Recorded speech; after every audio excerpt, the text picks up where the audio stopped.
What do you make of the fact that British politicians are coming to America to support Kamala Harris? Well, there's some crazy guy in charge now in Britain, so I'm not surprised that The Labour Party made a catastrophic mistake by making an absolutely stupid decision regarding the United States. They ruthlessly destroyed all ties with the potential president of this country. But that's not all. Starmer is not just trying to undermine the foundations of our country, he quarrels with everyone around him, as if he does not understand what a dangerous game he is playing. This man is clearly unaware of the devastating consequences that can arise from his insane actions. The former president's legal team has filed a complaint with the Independent Federal Election Commission, alleging that volunteers from British Prime Minister Keir Starmer's party have potentially violated campaign finance laws. The controversy started when media reports and a now-deleted LinkedIn post by the Labour Party's Director of Operations suggested that the party might be paying for accommodation for British volunteers working in the upcoming election. The complaint also references several reports that Labour officials, including Prime Minister Keir Starmer's Chief of Staff and Downing Street's Director of Communications, had visited the U.S. to advise the Harris campaign. However, Labour Party officials have strongly denied any. Trump's campaign headquarters have filed a shocking complaint against the Labour Party, accusing it of interfering in the U.S. presidential election.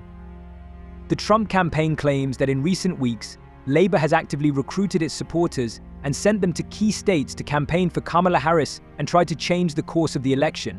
Starmer, however, assures that the party officials acting as volunteers acted solely on a voluntary basis and do not represent the Labour Party. But Trump's letter contains an urgent request for an immediate investigation. Moreover, it is mentioned that consultations and meetings of senior representatives of both sides took place between the Labour Party and the Harris campaign. The complaint also mentions a post in which Sophia Patel states that 100 current and former party employees are going to travel to the United States to support Harris' election campaign.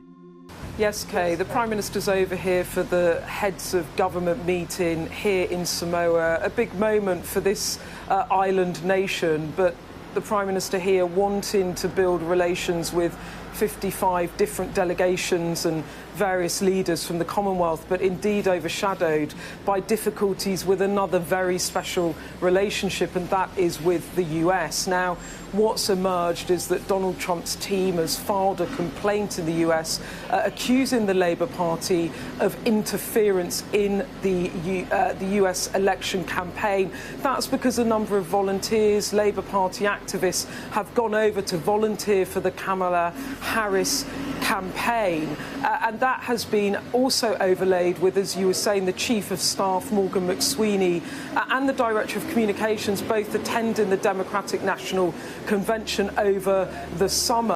Starmer hoped that this summit would become a platform for discussing his planned topics, but his colleagues expected something completely different. While Downing Street refuses to discuss demands for compensation to once enslaved peoples, the heads of the former colonies insist that this issue be put on the agenda. Everyone understands that it will be extremely difficult to get London to part with the money. In addition, relations between the United States and Britain continue to heat up to the limit. Britain, having left the European Union, was able to somehow reduce the consequences of anti-Russian sanctions. Britain has confidently assumed the role of Ukraine's main ally, becoming the main supplier of special equipment. But the main stumbling block is the United States. Some simply cannot believe that Britain can desire not only the weakening, but also the complete downfall of its main ally. Today, the UK is aware that world leadership is leaving the hands of the United States and is striving to take one of the leading places on the world stage. These people have been named in a complaint by the Trump team accusing the Labour Party of interfering in the election campaign, something forbidden by electoral law rules in the US. Now, Keir Starmer, we asked him about it on the plane over. He said it's not correct, that these people were volunteers, that there have been no rules broken. Meanwhile, sources back in London stressing to me that members of the Labour Party have historically gone to the Democratic National Convention. This has been a habit between these two sister parties for years, so nothing untoward there that neither Matthew Doyle, the Director of Communications, or Morgan McSweeney, the Chief of Staff, were involved with any formal meetings with the Democrat team around. In 2022, the US Supervisory Authority amazed everyone by imposing a fine of $975,000 on a Canadian businessman who decided to donate to Trump. Kamala Harris's popularity plummeted when she took over as vice president. She was entrusted with difficult and responsible tasks, such as leading the White House Committee on Space Exploration, but for a whole year and a half, she has not held a single meeting.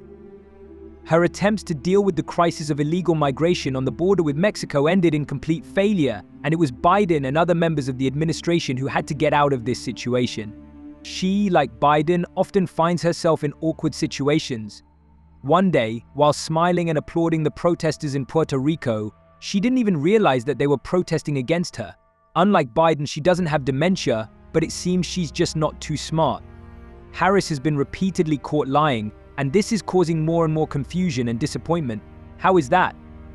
Donald Trump might become the next president. The race is neck and neck, and if he does, there is now a fly in the ointment, if you like, between him and the UK Prime Minister. Keir Starmer met him at Trump Tower in September when he was over in New York for the United Nations General Assembly. Starmer saying on the plane to journalists that he has established a good relationship with Donald Trump. He doesn't think that this will affect it, but a diplomatic source back in London saying to me that this could cause difficulties and could cause problems for the UK government in that relationship. Many experts are already beginning to predict that Trump may win.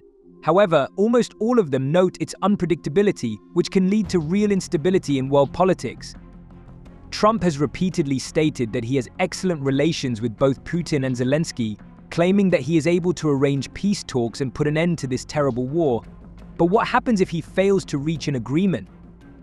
There is a high probability that he will simply lose interest in the conflict and leave Ukraine alone with its problems, and Europe will have to invent ways to cope with the financial crisis. And the most disturbing thing is that Trump himself has not disclosed the specific terms of his plan to resolve the conflict. What do you make of the fact that British politicians are coming to America to support Kamala Harris?